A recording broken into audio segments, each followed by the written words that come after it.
श्रीमद् भगवद गीता अध्याय 6 श्लोक 42 अथवा योगिनामेव कुले भवति धीमताम् एतद्धि दुर्लभतरं लोके जन्म यदिदृशम्। अथवा जो तेमनाમાં અધિક યોગિક સાધનાને કારણે ઉદાસીનતાનો વિકાસ થયો હોય તો તેઓ દિવ્ય જ્ઞાનથી સંપન્ન કુળમાં જન્મ લે છે।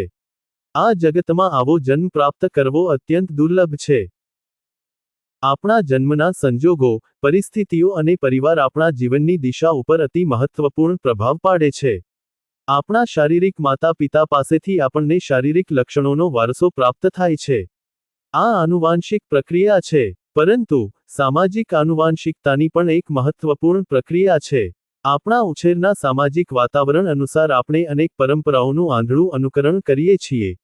આપણે ભારતીય, અમેરિકન કે બ્રિટિશ વગેરે બનવાનું પસંદ કરતા નથી।